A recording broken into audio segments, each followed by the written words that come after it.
And this past summer, Fred Marsh became the second Kitimat resident to make it into the National Hockey League. Mark Fitzpatrick is a goaltender with the Islanders. Fred's invention, the Marsh Peg, is holding Fitzpatrick's best friend in place. Well, the NHL wanted me involved in the installation of the flexible peg in all the NHL arenas. I did not deal directly with the general managers. I dealt with the arena personnel, and a lot of the arena personnel were a little upset that they had to go to this system. The reasons behind that is that last year they moved the net out a foot from the boards, and they had to install new inserts in the floor. The inserts that they installed would not accommodate my peg, so consequently we had to change all the inserts in all the NHL arenas. There was a few that caused more problems than others. In your floor you have brine lines running the length of the arena, and you have to put these inserts. They go down 4 inches deep, and you have to miss the brine lines, and there were some problems. Some of the lines had to be relocated, and it wasn't easy.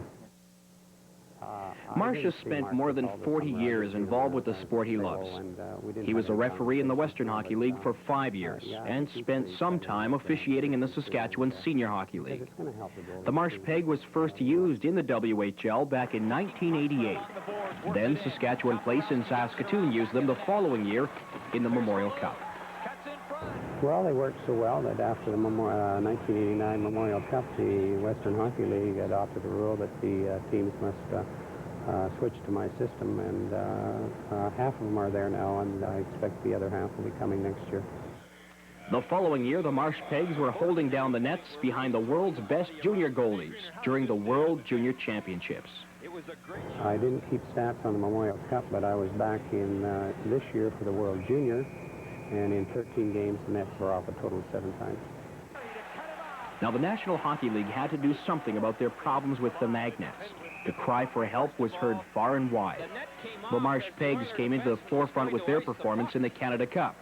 Yeah, I was back there for the Canada Cup in late August, early September, and went to the games, and the Pegs performed the way they're supposed to.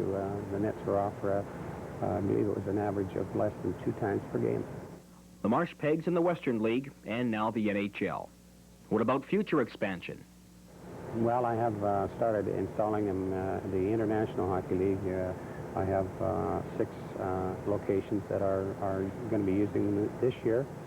The American Hockey League, they've left it a little late to install them this year, but they made it optional with the teams this year that they can change this year, but if they don't next year, everybody has to change to the Marsh Flexible Peg. Mark Fitzpatrick is one of Marsh's biggest fans. He had this reaction to the Marsh Pegs' rookie year in the NHL.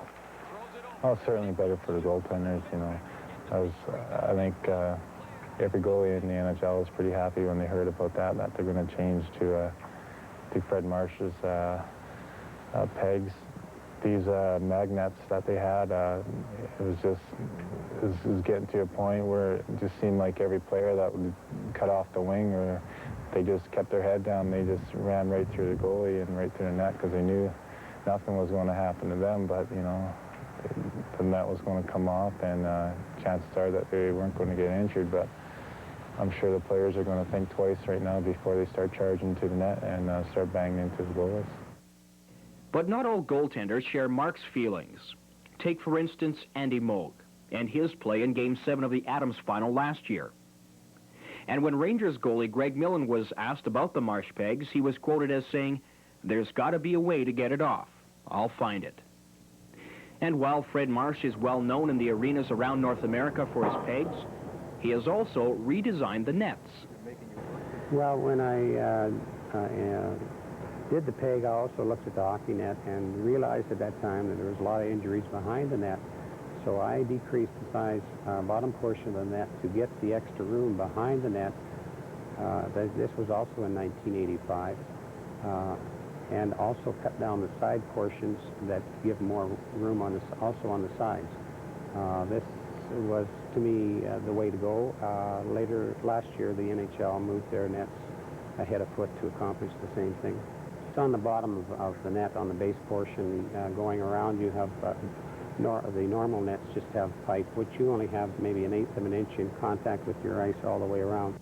On mine, I have an angle iron, and it's a full 2 inches wide, so you have 2 inches all the way around, which gives you a more stable net than the ordinary pipe. What I did was narrow... So what did drive this quiet man to create a new peg or redesign the hockey net? Hockey has been my life. Arenas have been my life. I've been in the business for a long time, and I'm just happy that I can contribute to the game, to improve the game. And as far as rewards in money-wise, I've looked at my bank account lately, and it hasn't changed very much. So.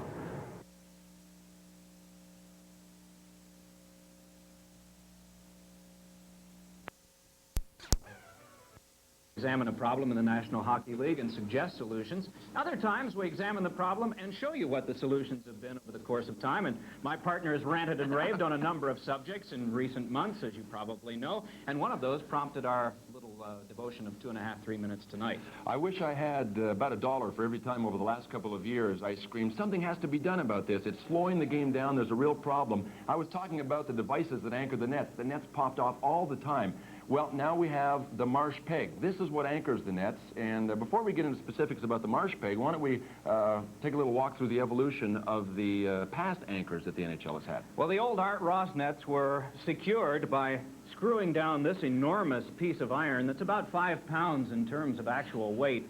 And the net fitted down on top of that, but one of the real problems occurred when guys like Bill Clements used to go hurtling into it, sliding across the ice, and I know you sustained injury. A lot of players did because the nets just would not move. I can tell you that they don't move at all. I fell into one going full speed at Madison Square Garden in the mid-'70s, and bones break far faster than this thing gives way. And this was in place till right about 1985, right? Yep, 1985, a gentleman named Dennis Meggs near Toronto developed what's called the magnets. Eventually they became the magnets, which secured the net with some magnetism. Yeah. They screwed down the same way. They have a thread on the bottom and would screw into the same hole. And the idea was that the top of this collar was supposed to be flush with the ice surface, and then the post would actually slip down over the magnet and rest on the collar. But in at least a couple of buildings, Mike, I was told that there is not an inherent flaw in this product. It was simply a matter of maintenance in the different buildings, making sure the magnetism was set properly, making sure that this was set at the right level in the ice.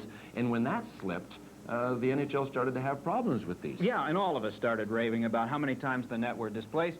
Pete Peters probably liked that style more than any other because he could bump it off and get stoppages of play so he could get a breather. But now things have changed. Now we have the Marsh Peg, and the man that invented this is named Fred Marsh. You talk about being from a place way up north. He is from Kitimat, British Columbia. It's 400 miles north of Vancouver.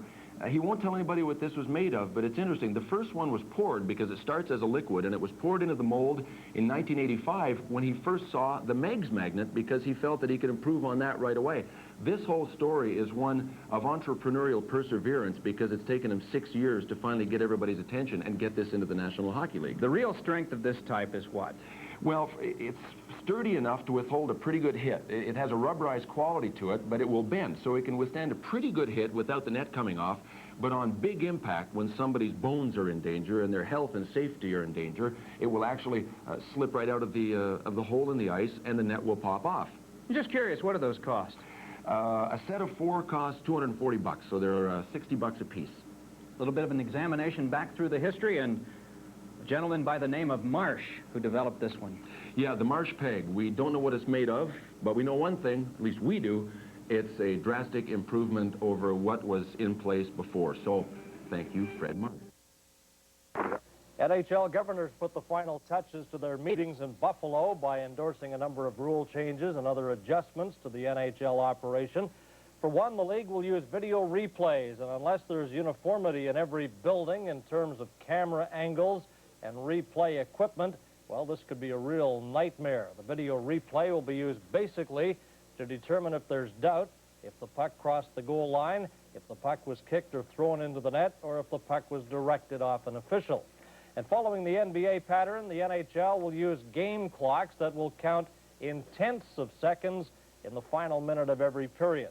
Other NHL notes, they're scrapping the magnetic nets. They'll go with a plastic tube allowing more flexibility and less stoppages of play, hopefully. In terms of penalties, protection for the goalies, an automatic penalty for a player interfering with goaltenders, and to cut down on injuries, checks from behind near the boards will result in a major penalty and a game misconduct.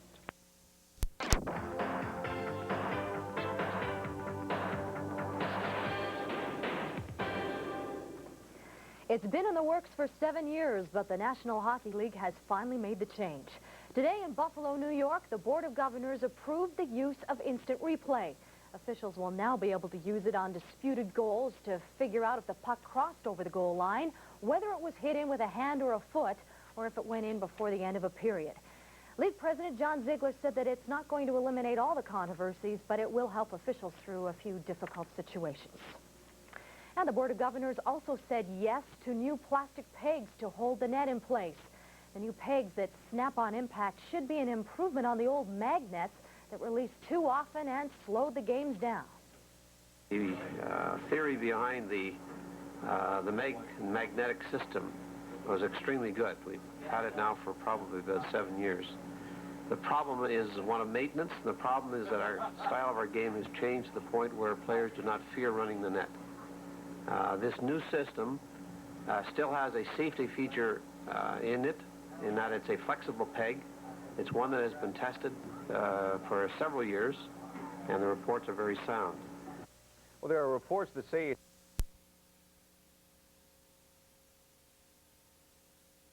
I haven't had a lot of shots. I see what you're saying. How about the suspension to Craig Muni? 2 games handed down by Brian O'Neill. What did you think? Well, that's from Kadelsky last year. They've been waiting to get him since then they broke the kid's leg. And you know, Craig Muni must sit down and think, now, wait a minute. And no, you don't want me to say it, but I'm going to say it anyhow. Let's see. Samuelson breaks Cam Neely's up, almost breaks his neck. He's put out Bettles, and Scrudlin's still limping around, and he doesn't even get a 2-minute minor. And Greg Gilbert will be back in the next series if they get by. He might be back in 2 games. He gets 2 games. Alfie Samuelson gets nothing. Strange. But if he does it now, he will get something. There was a directive going into these playoffs that they were going to get the I guess so. And that's good to see. You had a great discussion this morning, I know, here with Fred Marsh. I did, yes. I want to go along with all your props. Listen, we had a lot of trouble last year, if you remember this year. And you've heard of Marsh Pegs, a guy named Fred Marsh, good guy. Where's that kid in it? BC comes from. Greatest snowfall ever. Is that right? Yes, there. Anyhow, he's been 40 years in the business doing ice shaking, so he's no professor or anything like that. And the nets were coming off. This is what he come up with, the Marsh Pegs. Now take a look at that. That's all it is. It's plastic and rubber. It will not freeze and everything. And as it goes over, it goes like that, bends back, bounces back like that, and that's all it is. And it's quarter the price of the other ones. It'll last for 2 years. And what else about it? I don't know what, but that's it. What, it goes down 3 inches. Stocks in it or something? No, I'm just saying. Oh. I complained last year. They were always going off. Let's give the guy credit that only goes off average once a game. Not bad. Way to go, Fred. I know I'm not supposed to do too many puns in Coach's Corner, but I getting a little sickening. Can't help myself. As Fred said, right, I'm too flexy. Get it? Mike Milbury. Too much to this guy. You guys think it's funny? Getting on my nerves. Good. Minute to go. So what about Mike Milbury and his little tirade with Denny Morrell in Pittsburgh a couple of nights ago? I just saw it the other day. Well, you see what he was mad at. Elf Samuelson, again, he runs at Sweeney, puts up his stick, protects himself. Sweeney gets 5 minutes, the other guy gets 2. But I can't understand Mike doing that. He's from a college guy and everything like that. That was bad. The people in papers in Boston didn't like it very much. There's one thing about me. I never, ever yelled at them off the ice. On the ice, you just let me away with it. I remember one time I was really giving it to him, and Harry Sinden says, we're in the finals. He says, look, Don, we're a class organization. We can't do this stuff. We've got to stop it. Got to stop this stuff right now. So we lose the game again. We get stiffed again, and in Montreal, so we have the press conference. I do good. I don't say anything. I come around the corner. There's Harry kicking the referee's door in. Well, a lot of class. So much for class. But don't worry, Mike. Alfie's going to get it. Anyhow, way to go, Fred. You speeded up the game, something good. And whether it's Cherry or Milbury, referees will often discover the name ends in a Y. In this installment of the Coach's Corner on Wilson Hockey Night in Canada and the Stanley Cup playoffs on CBC.